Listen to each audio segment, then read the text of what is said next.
فکر کنم سال 84-85 بود. بعد به سفارش شهرداری بیستون بود و انگیزه منم این بود که یه کاری انجام بدم که این مقدار دور باشه از کلیشه‌های رایج و تمرکز من بیشتر روی ترکیب بندی کار بود.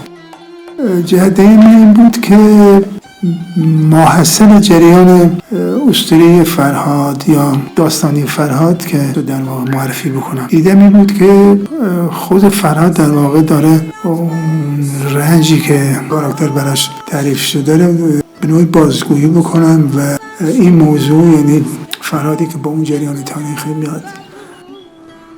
احساس کردم که این سوژه میتونه در واقع خودشو بیافرینه، یعنی اصلا آفرینشگر بوده این شخص و این آفرینندگی رو من می‌خواستم توی این کار بیارم، هرچند اون حس شاعرانه‌ای هم سوی دیگری از خواست من بود یا انگیزه من بود.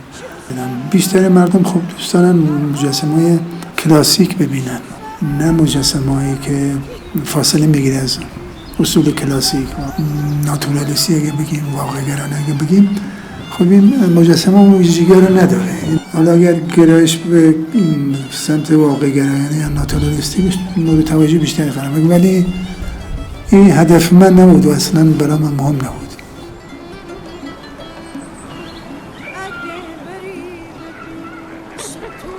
یه اغراقایی توش هست که با اندازه طبیعی نمیخونه، مثلا ساعدش خیلی کوتاه نسبت به مشتش، پنجهش، پاش خیلی بزرگه. من به دلیلی که دوست داشتم استوار بودن و استحکامی کاراکتر نشان بدم، پاشو اندن بزرگ کردم.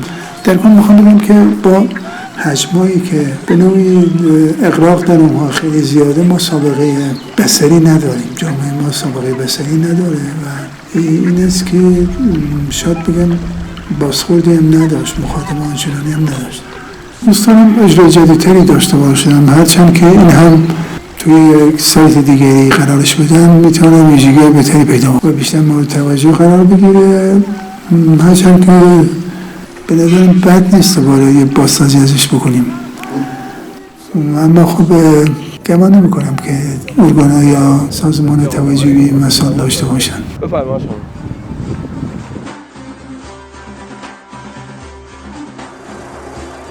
والا خیلی از مناطق غرب کشور بر اساس بافت جغرافیایی، بافت فرهنگی به اسب علاقه داره و نقش زیادی خب تو زندگی بشر بازی کردن این حیوان و میشه هنوزم. به نظر من حیوانی است که جذبه داره، هم ساختار عظیمانی، هم ساختار اسکلتش، حرکاتش و ویژگی‌هاش خیلی برای من جذبه داره. بعد من یک ایده تو ذهنم بود از این که اصولا در طول تاریخ ارتباط سوار و اسب چه شکلی بوده. یه مقدار من جنبه سمبولیکی بهش دادم و داستان خودم رو توش دنبال کردم. تو جریان کارهام چند تایی اتود زدم با موضوع تلفیق فیگور انسان و خود اسب، ولی در طول مسیر اجرایی کار متوجه شدم که اینها خیلی امکانات بصری بیشتری میتونن تولید بکنن که من قبلا بهشون فکر نکرده بودم. در طول کار متوجه شدم که بالانس کردن این دو تا فیگور انسان و اسب میتواند ترکیب بندی بسیار متنوع و گسترده‌ای داشته باشه، تیم متفاوت داشته باشه، حرکت‌های مختلفی ممکنه داشته باشه. یه وقتی دوست داشتم اولویت به یکی بدم و مثلا فیگور انسان رو ببرم تو حاشیه. تو کار بعدی متوجه شدم میتونم این معکوس بکنم. تو بعضی از کارا اینا پایاپای متعادل همدیگه‌ان و کل داستان موضوعی که توی ذهن من بود سقوط بود، همون افتادن از اسب و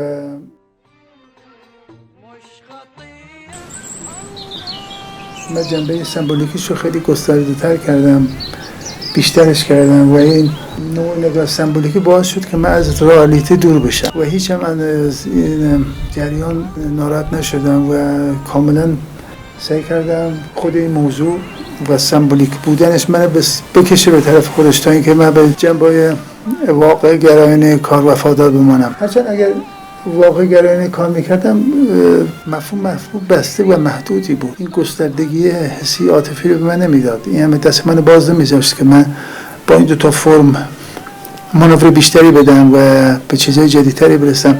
بعضی از کارام اونجور که گفتم اصلا من شاید 50-60% پیش بینی میکردم یه دفعه تو کار 40% فی‌البداهگی توش هست و از قبل معلوم نبود که کار به کجا می انجامه و فکر میکنم که اینجوری منطقی تر از دید خودم که خودم تو قالب‌های قراردادی قرار بدم.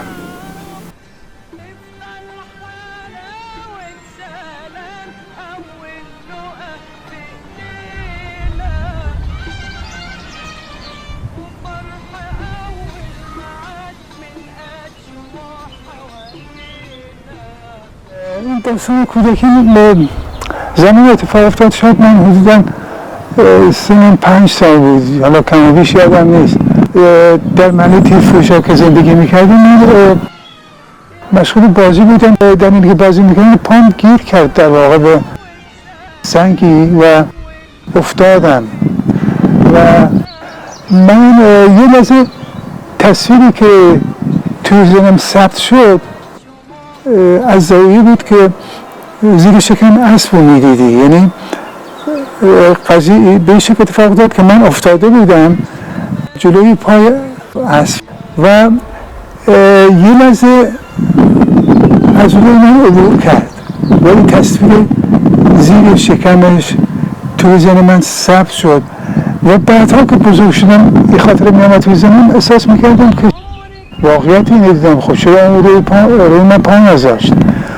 بعدها متوجه شدم که نه، اساسا این حیوان ها اگه بخوایم خانواده اسب مثال بزنیم، وقتی که یه موجود زنده جلوشان قرار میگیره حالت افتاده است یا زیر پاشان است، به هیچ عنوان روش پا نمیزنه.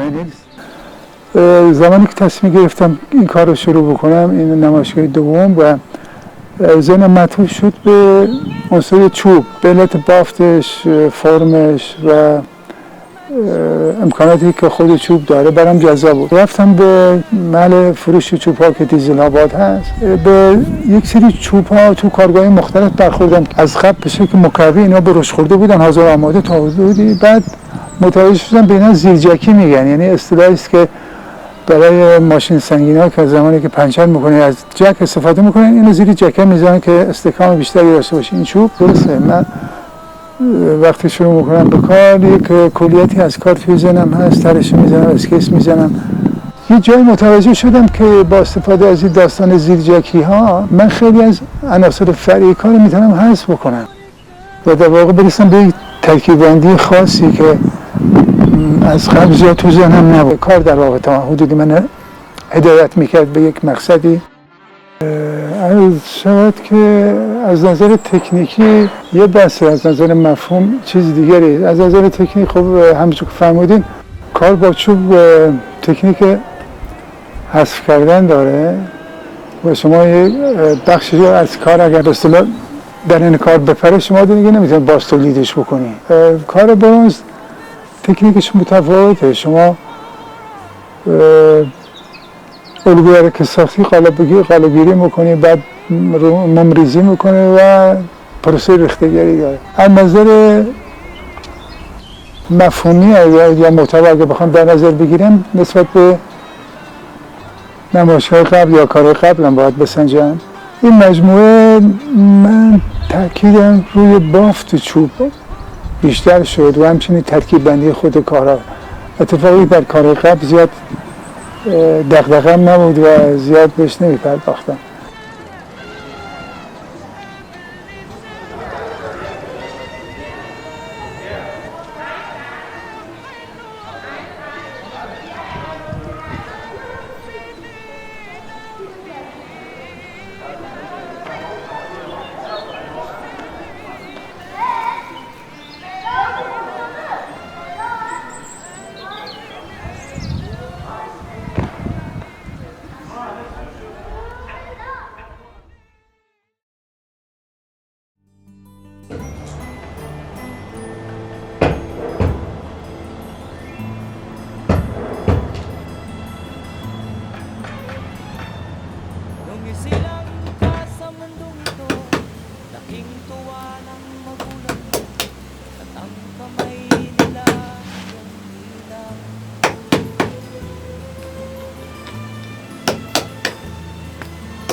چوب توت یک ویژگی جذابی که برای من داره رنگش از طیف مختلفی از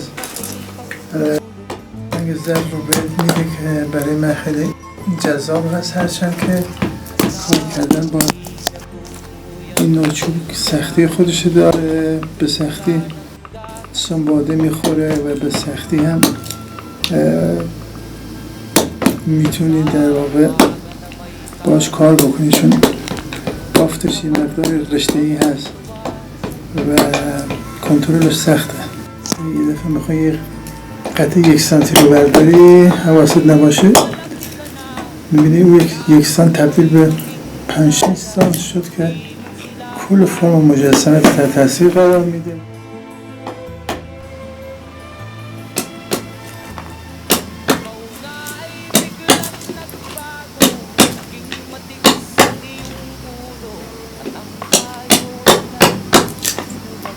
یه جایی گره چوب تو اون قرار دارن دیگه موقعیت گیر بکنه داشت به سختی میتونی ورش داری تا بعد دوباره به یه منطقه نرمتر میرسی که خستگی دمیه.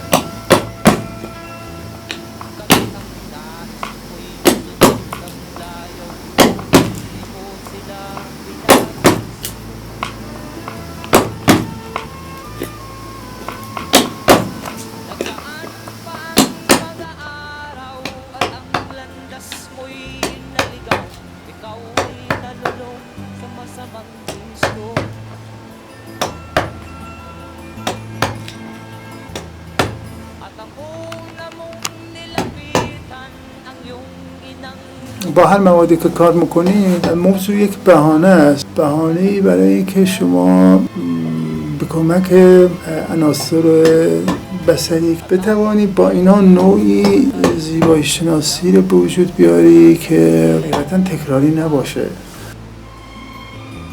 بس من اینه که وقتی که من پایان یک شروع رو میبینم هیچ ملزم نیستم انجامش بدم. من توی کارم و همچنین کار برنزم هم سعی میکنم که در باز بذارم برای اینکه اتفاقات جدید بیفتن. منظورم این است که یک سخن تازه بگو تا 2 جهان تازه شود.